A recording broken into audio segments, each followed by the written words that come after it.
m'appelle Charles, c'est moi qui vous emmène. Bonjour Charles. On va mettre le ballon debout. Une fois qu'il est debout, je vous invite à monter dans la nacelle. Là-haut, vous n'aurez pas froid. Ça fait longtemps que vous faites ça? Non, depuis hier.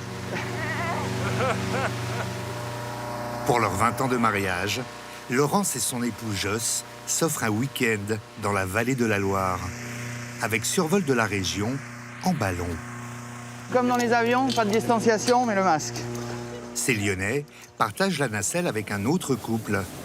Durée du vol 1 heure, 215 € par personne.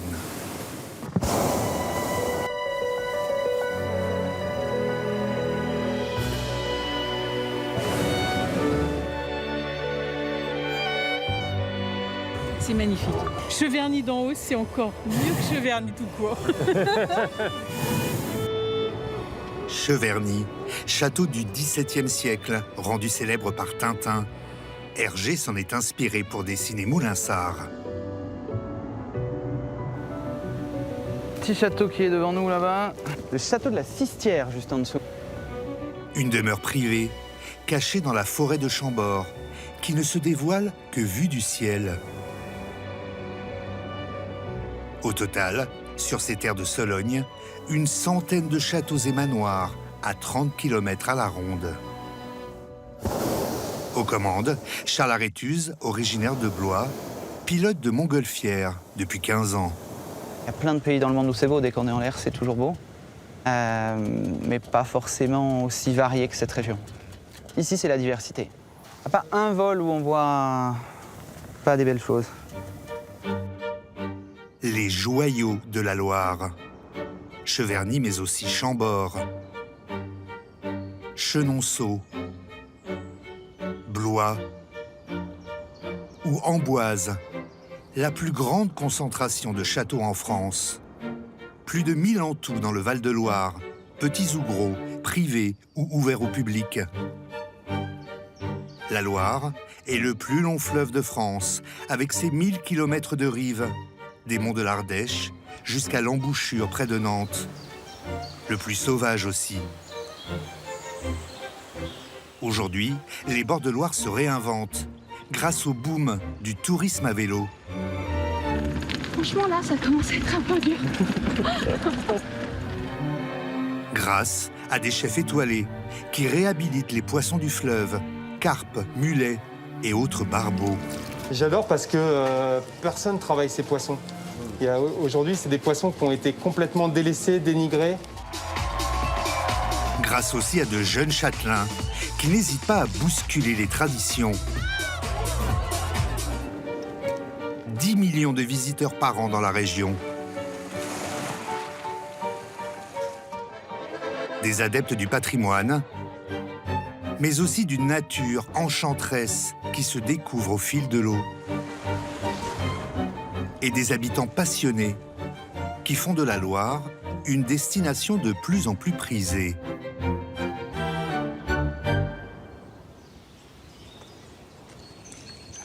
Dans la vallée des Rois, place à la Petite Reine. Une nouvelle forme de tourisme a explosé le long du fleuve. Ouais, je vais vous expliquer du coup la carte, le code, les itinéraires, etc. Okay. Vous allez où du coup aujourd'hui? À Chambord. Sans surprise, j'ai envie de vous dire. Mélanie travaille pour l'une des 22 agences de la région qui se sont spécialisées dans le cyclotourisme. En haute saison, elle met en selle une cinquantaine de vacanciers chaque matin. Juliette et Pascal Blasco et leurs 2 enfants arrivent d'Issy-les-Moulineaux. Elle est juriste, lui manager dans l'informatique. T'as toujours pas de casque? Toujours pas. Vous voulez un casque? Je pense que celui-là, ça va être un bon vélo pour toi. Tu veux l'essayer juste en jambes bleues pour voir? Mieux vaut être à l'aise. Céleste, 10 ans, va passer 8 jours sur ce vélo. Bah ça va, du coup. Comment tu te sens? Très bien. Ok. Et parcourir plus de 300 km. Dis-moi, je pense qu'il est haut quand même, hein, pour toi. C'est la 3e fois que la famille passe des vacances à vélo. Ouais, c'est ok. On a commencé à l'île de Ré, puis on a fait un peu de... On a passé le cran supérieur l'année dernière au Connemara, avec des bonnes distances. Et là, cette année, on veut faire bien relax avec Château de Loire. On a fait quand nous, on était petits, puis là, on veut partager avec nos enfants. La famille a réservé un séjour clé en main, 4 000 €. Location des vélos, hébergement, visite, tout est inclus. 3, 4, non, c'est parfait. C'est tous les sacs en fait, les sacs ou les produits. À ce prix-là, leurs 4 valises sont transférées chaque jour d'un hôtel à l'autre par l'agence de voyage. On se fait très plaisir.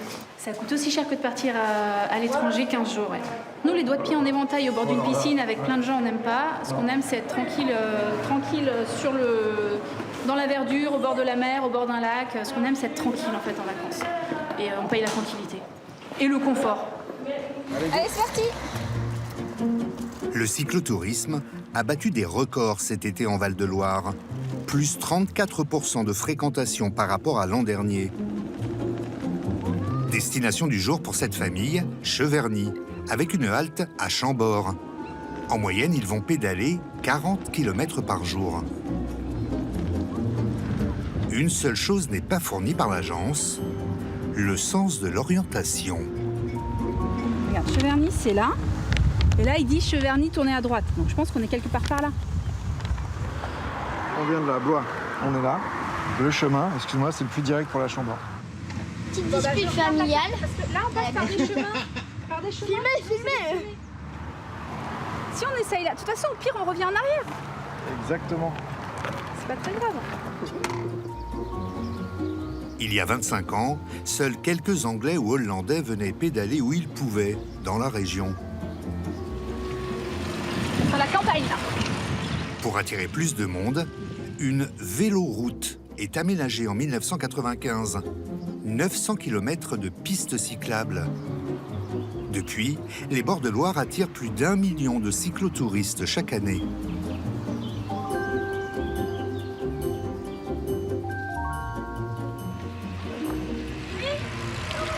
On est à Chambord, quoi, ou un autre? Non, pas encore. Tous les 30 km, la route éloigne les touristes du fleuve et les amène dans les terres. Vous avez faim? Oui. Une manne financière pour les villages. Les adeptes du deux roues dépensent 34 millions d'euros chaque année dans la région. Vous voulez boire quelque chose? Boire, manger.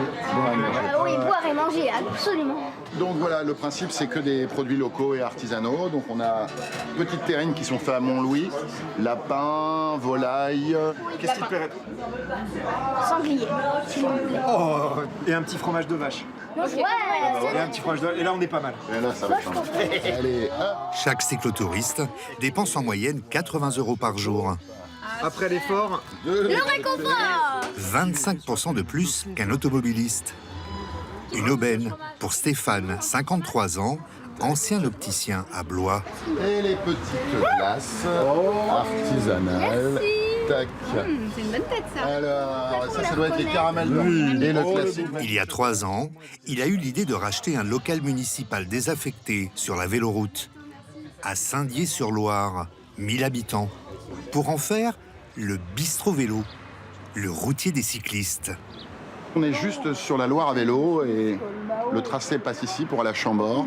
Donc on n'a que des vélos qui passent. On a 500 vélos par jour de mai à septembre. On n'a pas assez de parking à vélo d'ailleurs des fois, mais non, il y a une belle activité. un check Covid. Merci beaucoup. Allez, on check. Et bonne balade. Merci. Suite de l'étape du jour, tranquillement, à travers la forêt. 5 km jusqu'au plus célèbre des châteaux de la Loire, Chambord et ses 5500 hectares de parcs et jardins, la surface de Paris. Le joyau de la Renaissance, bâti pour le roi François Ier, est au programme de CM1 des enfants. Regarde où elle est. Dans les champs. Céleste. Allez, parti. Céleste le voit enfin pour de vrai. On sent les séquelles du confinement, là. À force de prendre son temps, la famille arrive à Chambord à 17h, une demi-heure seulement avant la fermeture. Même si l'agence de voyage leur a fourni des billets coupe-fil, visite au pas de course.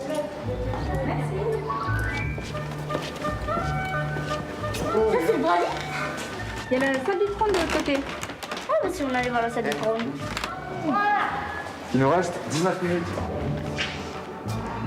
j'aimerais bien une cuisine comme ça. Eh ouais, c'est une bonne surface pour cuisiner. Céleste tente d'immortaliser les lieux, tous azimuts. Le film tout, je lirai plus tard. Elle regarde plus tard. C'est le Visite Express. 9 minutes. C'est un peu dommage, non?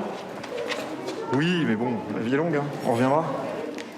Ils ne verront qu'une fraction des 60 pièces ouvertes à la visite, avant de terminer face au célèbre jardin à la française. C'est pour une photo? Ça va se fixer sur la rétine, ça. C'est digne de ce nom, ce château. C'est magnifique. La journée est loin d'être finie. Si leur valise arrive presque miraculeusement à l'hôtel, livrée par le patron de l'agence de cyclotourisme. Bonjour Bernard. Bonjour. Je te dépose les bagages de monsieur et madame Blasco. Eux ont encore 17 km à parcourir. Là, c'est du faux plat. Franchement, là, ça commence à être un peu dur. Ils sont où les enfants? Ils sont un peu loin devant, là. Ils ont intérêt à nous tirer bientôt. Il est 21h passées lorsque la famille arrive à l'hôtel. Enfin. Ouais, on peut arriver. Pour cette nuit, elle a choisi un 4 étoiles. Alors, découvrons. Alors là, il y a une petite chambre, les gars. Il est bon? Mais là, C'est bon. Bon, bah, demain. Le premier jour est toujours pénible sur la fin de la journée. Et après, Après une grosse nuit. le dernier jour, on se dit que c'est simple et qu'on va recommencer. Et c'est parce que c'est de plus en plus simple qu'on se dit que voilà. La plus haute. Et comme on n'est pas des grands sportifs, enfin moi je suis pas une grande sportive, donc le premier jour je morfle un peu. Aïe. Il leur reste 7 jours à pédaler et autant de châteaux à visiter. À cause du Covid, la plupart d'entre eux ont vu leur fréquentation chuter de 15 à 20% par rapport au mois de juillet de l'an dernier, comme le château de Blois. Cet autre joyau de la Renaissance a perdu 1 million d'euros pendant le confinement, un quart de ses revenus annuels. Alors pour surprendre et séduire à nouveau, il n'hésite pas à chambouler les convenances. On inspire, on étire, on va chercher tout en haut, on tire les bras, le dos, les fessiers, les jambes. Séance de sophrologie sous le regard perplexe des habitants du château. Bien inspiré par le nez. Elle est facturée 15 €, visite incluse. Et souffler par la bouche. Sereinement, chacune à son rythme. Depuis qu'il a rouvert il y a 3 mois, le château ne peut plus compter sur ses 30% de touristes étrangers. Du coup, il cherche à fidéliser une clientèle locale. On va tourner la tête doucement. Il y a même un cours de Qigong dans les jardins. Allez, on va essayer de se connecter aux énergies qui nous entourent. Et on va prendre une douche énergétique. Une gymnastique chinoise qu'Evelyne Vasseur enseigne habituellement dans les effluves de sueur des salles de gym de Blois. À un moment donné, je regardais le drapeau là, avec les lys et je me disais, ah, tous ces rois, toutes ces reines qui sont passés là, est-ce qu'ils se sont dit qu'un jour, il y aurait des fous qui feraient du qigong dans le jardin. On va pousser tous les petits nuages qui sont au-dessus. On pousse tous ces petits nuages indésirables. Mathilde, 39 ans, habite juste en face, sur la place du château. Elle connaît le monument par cœur, mais s'est laissée tenter par cette nouvelle expérience. Alors ce qui est marrant, c'est que du coup on décuple en même temps de notre observation et du coup en fait j'ai remarqué plein de trucs sur cette façade que je n'avais jamais vu alors que je passe mon temps dans le château, enfin je viens tout le temps dans le château, vraiment. Je trouvais que c'était une belle manière de se réapproprier le patrimoine. Il n'y a pas que les mastodontes touristiques qui doivent se réinventer. Dans leur ombre, une multitude de petits châteaux privés cherchent eux aussi à dépoussiérer les bords de Loire et à se renflouer. Dans la cour de son château, Lancelot Guyot fait les derniers réglages son. Il organise ce week-end une soirée électro. Là, tu m'entends, là, on discute, ouais, carrément. Ouais, c'est pas mal. Je leur ai demandé qu'il n'y ait pas trop de pression acoustique à cause des voisins. C'est la 4e année qu'il monte ce festival de musique. Il rassemble jusqu'à 11 000 personnes les week-ends de l'été. Mais à cause du protocole sanitaire, Lancelot a dû réduire la voilure cette année. Donc si on peut tout larguer en fait, genre le long de la haie là-bas. Genre là-bas, là-bas ? Ouais, là-bas. Mais tu recules. Ouais. Cela n'arrange pas les affaires de ce jeune châtelain de 29 ans qui a besoin de 550 000 € chaque année pour entretenir son bien. La Ferté-Saint-Aubin, dans le Loiret. Une demeure âgée de 400 ans, classée monument historique. Avec sa terrasse post-Renaissance entourée de douves. Son écurie du XVIIe et son parc bucolique. C'est pas contradictoire de faire venir de la musique ultra moderne? Non, pourquoi?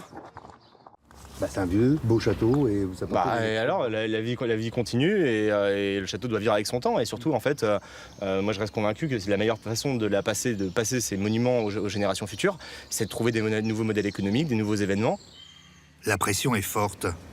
Lorsqu'il avait 26 ans, Lancelot s'est endetté de 2 millions d'euros pour racheter cette demeure et son parc de 40 hectares et tenter d'en vivre. Les châteaux, il est tombé dedans quand il était petit. Son père, Jacques, éleveur de chevaux, sans titre de noblesse, est passionné de vieilles pierres. Il rachète des châteaux en ruine pour les retaper et les ouvrir au public. Saint-Fargeau dans l'Yonne en 79, puis la Ferté-Saint-Aubin en 87. Il y installe sa famille. À la Ferté, le petit Lancelot est à bonne école. Après des études de commerce, un premier job dans le consulting, finalement il suit la voie de papa-maman. Aujourd'hui, Lancelot possède aussi Saint-Brisson, en Sologne, et gère le château de Beauménil, dans l'Eure.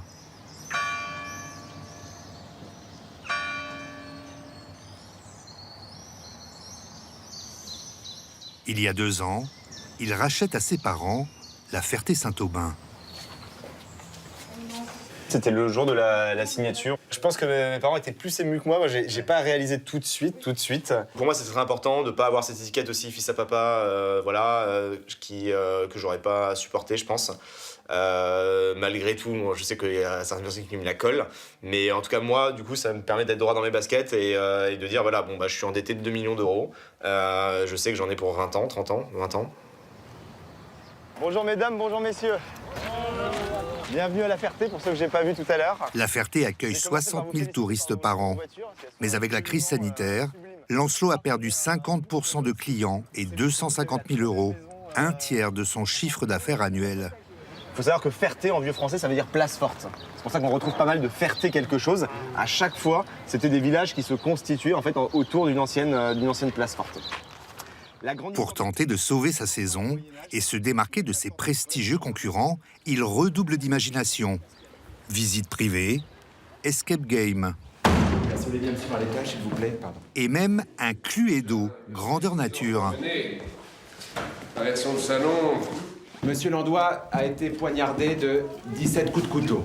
Ah oui? Oui, comme vous dites, monsieur, c'est... Voilà, nous n'avons pas retrouvé l'arme du crime. 4 comédiens aident les visiteurs à résoudre une énigme. Tout va bien, jeune enquêtrice, l'émotion. Non, oui, s'il vous plaît. Oui, tout à fait, 8. Allez-y. 4 au cœur. 3. Vous êtes mort, monsieur, déjà. Oui, parce qu'il faut être précis, hein. Au total, la billetterie rapporte 500 000 € chaque année. Bonjour. Insuffisant pour faire face aux gros travaux. On échafaude pour échafauder. Pourquoi? C'est encore trop? Tiens, Romain. À la hauteur, ça va pas du tout. Mais... Allez, je lui avais demandé de baisser les pieds au maximum. Au lieu de partir en vacances, Lancelot s'est lancé dans la restauration de la toiture de l'orangerie qu'il loue l'été pour des mariages. Ouais. Donc, par rapport à la bascule. Ouais, moi celle-là, si on peut la garder, ça me va. Ouais. Et en fait, j'aurais peut-être changé juste les deux. Les deux côte à côte, ouais. D'accord. En fait, on avait des points étapes, notamment pour libérer, notamment de l'autre côté, pour libérer l'échafaudage côté cour d'honneur pour qu'à la saison touristique, les gens viennent visiter le château et qu'ils n'aient pas un échafaudage en pleine face quand ils arrivent. Là, on est sur l'arrière, donc c'est moins gênant. Les travaux seront achevés en octobre, si tout ne s'écroule pas avant. Là, là, à mon avis, si je mets mon pied sur le truc, elle bascule complètement, quoi. Et là, on voit en fait que les pierres de corniche ont été très dégradées et que déjà au 19e siècle, ça devait être dans un sale état, puisqu'ils ont recalé en fait avec... là, c'est des bouts de tomate. Ouais. Une seule grosse pierre à changer coûte 1 000 €. Pour l'ensemble de la toiture, Lancelot en aura pour 300 000 € de sa poche. Mais il espère une subvention de l'État de 50 000 €. Non mais déjà ça passe mieux, puis après... Ça leur redonne du grain en fait, plutôt qu'elles aient le côté lisse. Pour en bénéficier, il doit se plier aux injonctions de l'architecte des monuments historiques. Non, peut-être un petit peu couleur, un ocre. Ouais.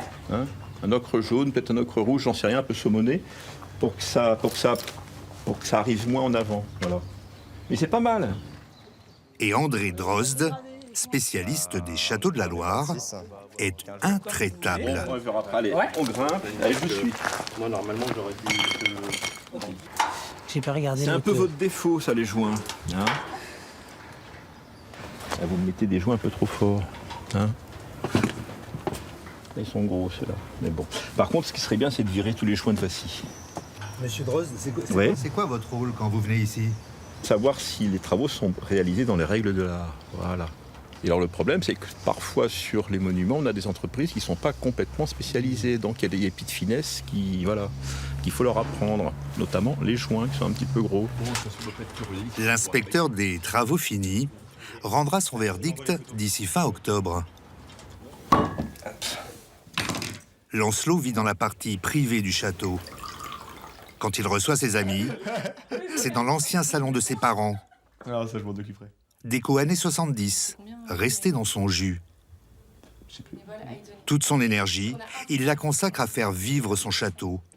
Lancelot se dégage un salaire de 1 000 € par mois. À 29 ans, il est toujours célibataire. Quand on est jeune châtelain, est-ce que ça aide pour séduire, pour draguer? Les questions sont piégeuses. Hein. Bah normalement oui. Non, honnêtement, oui, si j'avais le temps. Voilà. Et ce qui me rend profondément heureux au quotidien et aujourd'hui, c'est ça. Et je me dis tout simplement que le jour où je dois rencontrer quelqu'un, ça sera peut-être une évidence, en tout cas j'espère, et qu'elle acceptera de partager ma vie, ce qui est loin d'être évident. Ça va les gars ? Lancelot ne trouvera pas sa châtelaine à la fameuse soirée électro, bien trop occupé à gérer l'organisation. J'avais oublié de mettre une fermeture ici. Et du coup, en début de soirée, ça va, c'est pas gênant. Mais en deuxième partie de soirée, les gens aiment bien aller dans les petits coins sombres. Ah ouais. Et j'ai pas envie qu'ils aillent non plus fouiner partout. La soirée a lieu dans la cour d'honneur. Ambiance garden party. 5 DJ locaux vont se succéder sur la terrasse Louis XIII. Un verre de rosé, s'il vous plaît. Covid oblige, la jauge est limitée à 500 personnes. Prix d'entrée 14 €. Une chambre de blonde. Ok. Après, donc ça nous fait 5,50. Beaucoup de jeunes d'Orléans ont fait le déplacement. C'est à 30 minutes. La fête chez Lancelot remplace les boîtes de nuit, toujours fermées. DJ au top, franchement, ambiance 4, magnifique. Ambiance, c'est la fête. Puis de ma mère, c'est magnifique. Et on vous aime. Et après le confinement, c'est plaisir d'être dans un autre cadre qu'être dans une soirée maison. L'électro paye les tuiles, les ardoises, pour être précis. Ce que je sais et ce qui est important, c'est mon cap, c'est mon programme de travaux, c'est mon travail avec mes artisans et je fais tout ça pour ça. Et tant pis si la pelouse en a pris un coup. Les 16 soirées électro de l'été ont rapporté 60 000 € à Lancelot, 30% de moins que l'an passé. Mais de quoi sauver un peu les meubles après le confinement.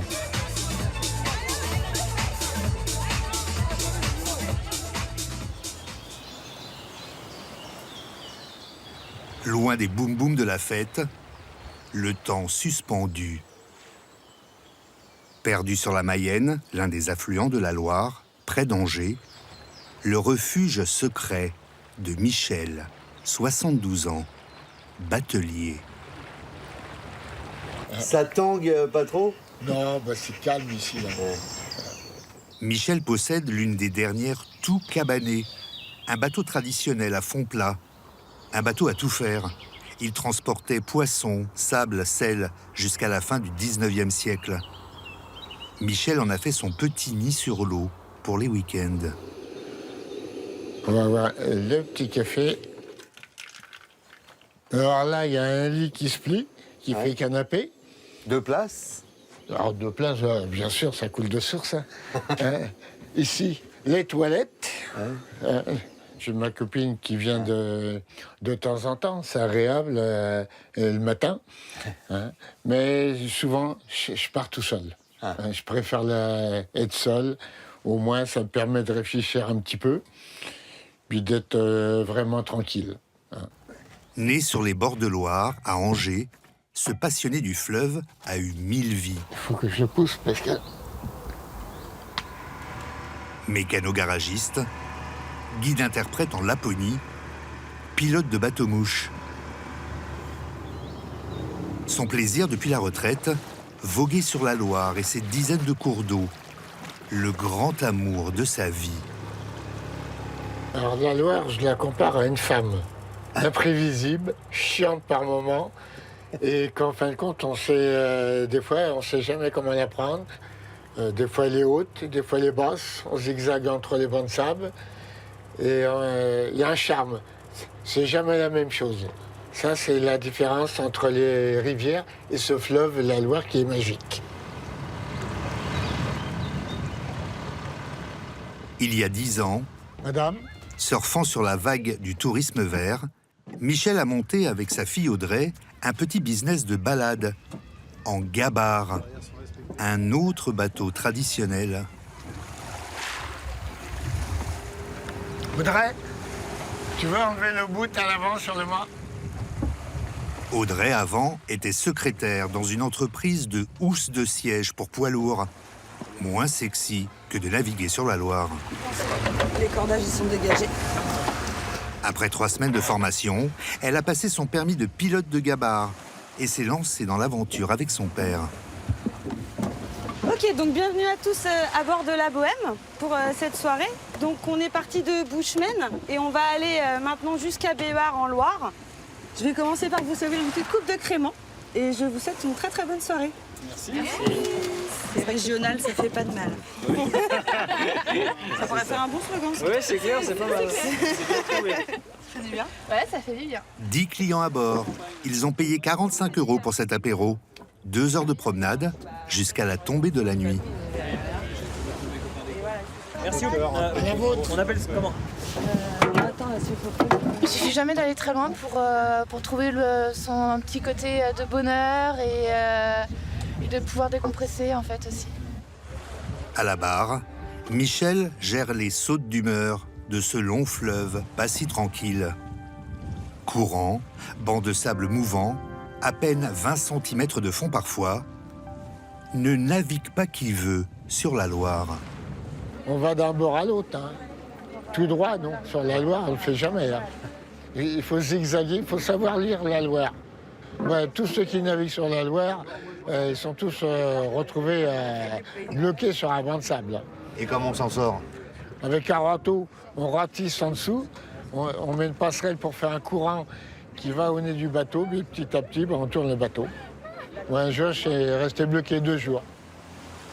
Un fleuve qu'on dit sauvage, car il n'y a pas d'écluse, et très peu de barrages pour contrôler son niveau, ce qui en fait son charme, unique en Europe. La Bohème, ça voulait dire on est heureux. Mais la Loire n'est pas majestueuse qu'en surface. Elle regorge aussi de trésors, blottis dans son lit sablonneux. Dans les cafés voisins, nous étions quelques-uns qui attendions la gloire. Et bien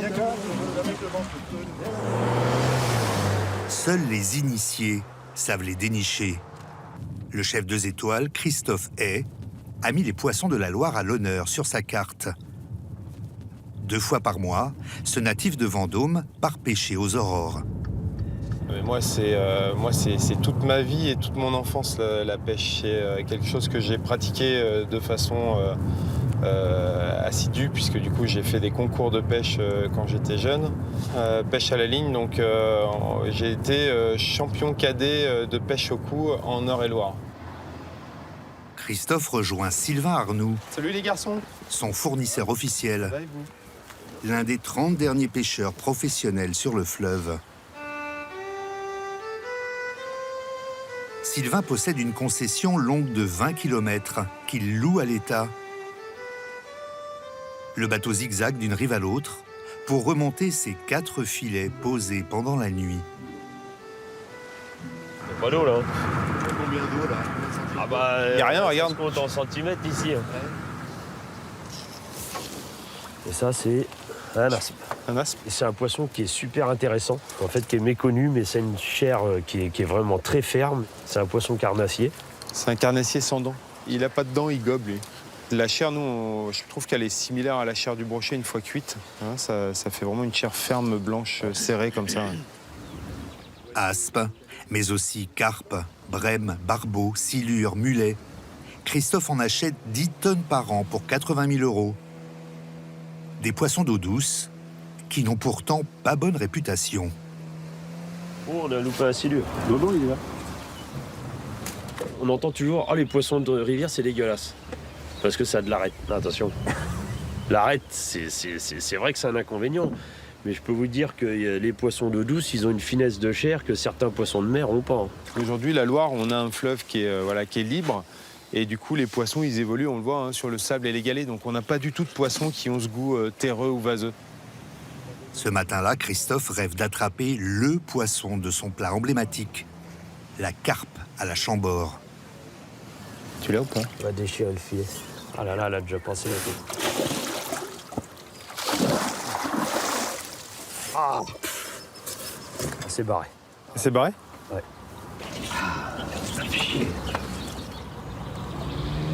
La carpe est maline et rebelle. Heureusement, Christophe en a d'autres en stock dans son restaurant. Ouvert en 2016 à Montlivaud, un village du Loir-et-Cher de 1300 âmes, l'établissement compte une brigade de 11 cuisiniers.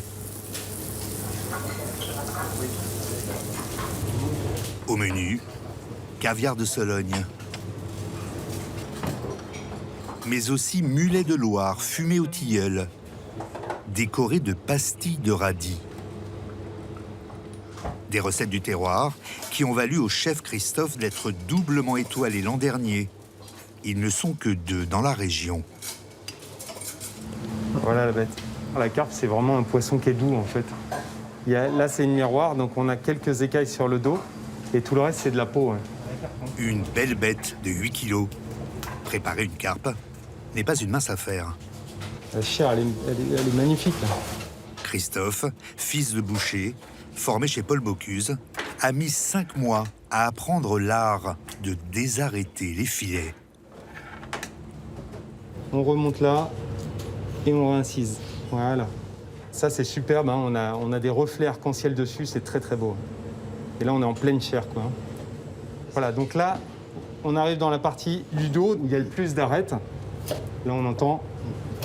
Hein, là, c'est que des arêtes. On pourrait limite faire des sacs à main avec. Hein. En cuir de carpe. La carpe à la Chambord existait probablement au temps de François Ier. Elle est toujours servie aujourd'hui, entière et farcie de champignons, d'écrevisses, de lard et de truffes. Chez Christophe, mêmes ingrédients. La truffe. Mais présentation revisitée. 57 € pour cette carpe de Loire, devenue glamour. On va à la 2. Le chef ajoute la touche finale, jusque dans la salle. Et on finit avec cette sauce au vin rouge de Cheverny. Profitez bien. Merci beaucoup. C'est une belle association, effectivement, terre-mer, entre la viande et puis... je n'ai pas encore goûté les crustacés, mais le vin rouge, c'est très bien. C'est un très beau travail et c'est bien de remettre en valeur le terroir d'antan, à travers ses produits, son histoire. C'est un plat qui est juste magique, celui-ci. 265 € par personne, tout de même, le menu dégustation. 9 plats, 20 compris. Mais sur les bords de Loire, au niveau culinaire, il y en a pour toutes les bourses et tous les goûts.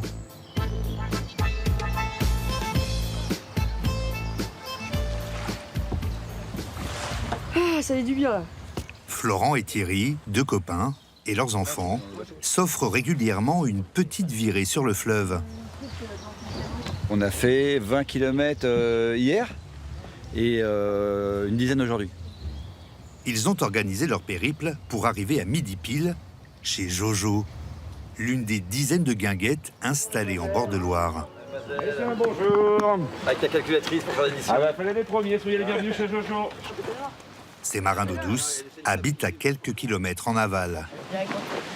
On va être super là. Allez messieurs, c'est bien de la regarder, vous avez le droit d'y goûter, l'eau de la Loire. La guinguette est installée dans le lit du fleuve, à la merci de chaque crue. Le site, entièrement démontable, est régulièrement inondé. Du coup, moi, ce sera la salade angevine. Une salade angevine à la carte. L'établissement existe depuis 1959. Ah c'est nos bons... Ah bah, ça va bien moins marcher comme ça. Olivier Ducrot est le 3e propriétaire, gardien de l'esprit des lieux depuis 20 ans. Dans le plan Covid-19, on est obligé d'avoir la protection. C'est anti-pare-balles, tout. Elle tourne bien, votre brasserie? Je ne suis pas une brasserie, je suis une guinguette. La guinguette, c'est populaire, c'est de la convivialité, c'est... Bouteille de rosé Le Rochelle. C'est l'accordéon, c'est des gens qui chantent.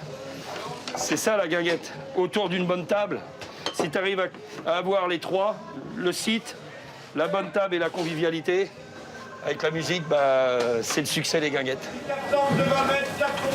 En cuisine, la carte est simple. 8 plats et 2 fritures. Une andouillette, saumon et saumon. Les encore. Attends, il aura du confit autour maintenant. Bavette, entrecôte, andouillette. Et ce qu'on voit le plus, c'est le cendre beurre blanc.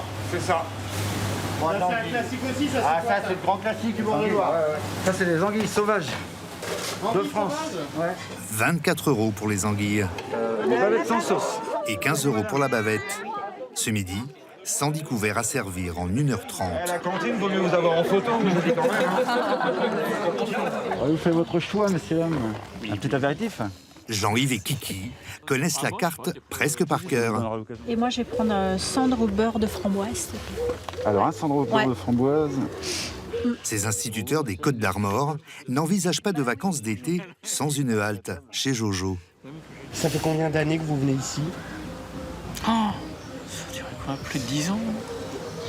Ouais, ça doit faire ça, ouais. Mais une seule fois dans l'année. Et c'est toujours sur votre chemin ou vous êtes prêt à faire un petit détour? Ah non, on fait un détour. On fait un détour. On fait un détour. On passe par la guinguette pour traverser la France. Ouais. Tu dirais quoi? Je sais pas, 100-200 km exprès. Ouais, je dirais ça à peu près, ouais. C'est vraiment un endroit... je pense qu'on peut emmener n'importe qui ici. Je vois pas comment on peut être indifférent au charme de la guinguette, quoi. Moi, je resterais bien là, dans mon camion, camper 2-3 jours. Ça me dérangerait pas de rester là. Les petits poissons, la friture de Joël, c'était monsieur. Le cendre au beurre de framboise. Ouais, super. On va vous souhaiter un bon appétit. Merci. Il vous manque rien. Merci à vous. Non, c'est parfait. 15h30, fin du service de midi. Déjà le moment de s'attaquer à celui du soir. On est complet, monsieur, ce soir. Désolé, bon week-end. Au revoir. Olivier se lance à la recherche d'un renfort pour le service.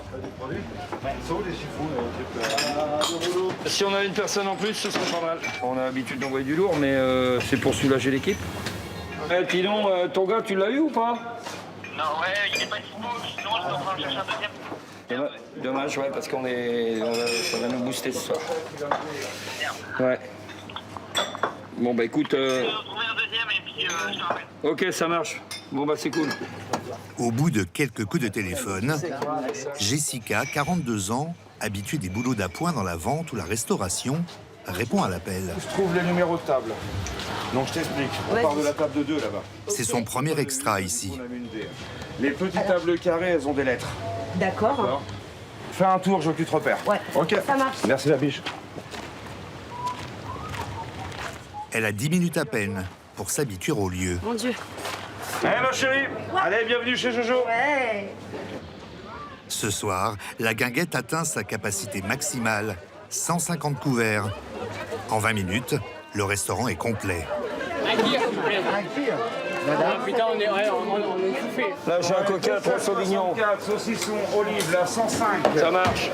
Et toutes les commandes tombent en même temps. On y va, Je me là. fais On y va. exploser. Mais alors aujourd'hui, dis donc... J'ai pris 160 apéros, là. La cuisine a du mal à suivre.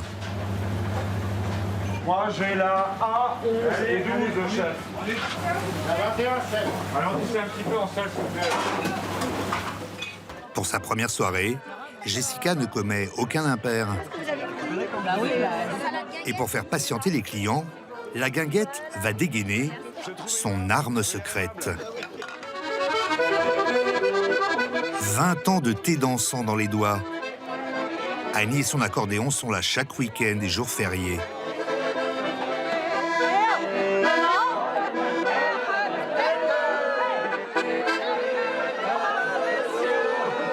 Un jukebox humain qui joue à la demande les standards du bal musette. En fait, on voulait demander Rihanna Umbrella, mais on n'a pas osé. Il faudrait peut-être qu'on essaye quand même. Mais peut-être qu'il faudrait qu'on la chauffe un peu là, sur le sujet. Finalement, ils n'oseront pas. La saison touristique sera peut-être moins catastrophique que redoutée par les professionnels, grâce aux 40% de vacanciers français de plus que l'an dernier, qui ont pu découvrir les charmes des bords de Loire.